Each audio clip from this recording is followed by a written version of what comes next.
ridiculous amount of punishment while dishing it out. However, a ship that large is always going to be very, very vulnerable in a pitched naval engagement, as the enemy will undoubtedly realize that it is a big target and it is dangerous, and therefore focus fire on it.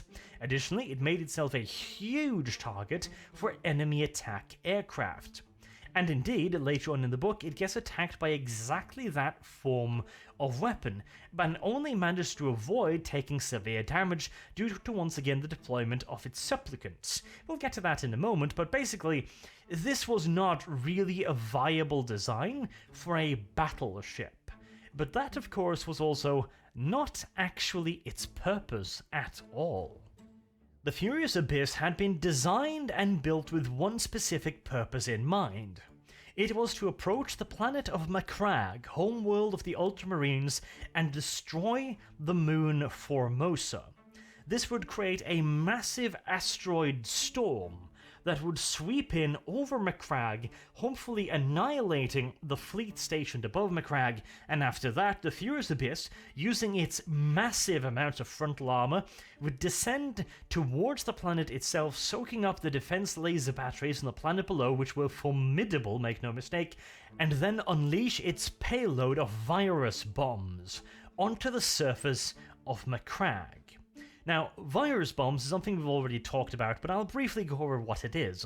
It is a chemical weapon of possibly heretical and maybe even warp origins. It is essentially an extremely virulent bacterial strain capable of eating anything. It will literally dissolve all matter at the molecular level, ripping it apart and turning it into disgusting, rotting sludge. It would reduce Armageddon to a sea of rotting offal.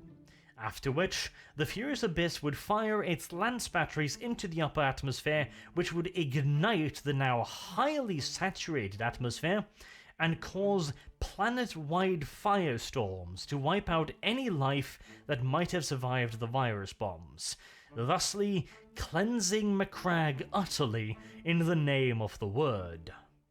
In all due likelihood, the defense laser batteries of Macragge would have crippled and possibly even destroyed the Furious Abyss in this action, but they would almost certainly not have been able to prevent it from letting its weapons do their horrifying work. The plan after that was for the Ultramarines at Calth to receive word that an unidentified ship had caused a massive disaster on Macragge. This in return would cause Guilliman to take large portions of the fleet near Macragge and possibly even some of the Legion and head towards Macragge to help.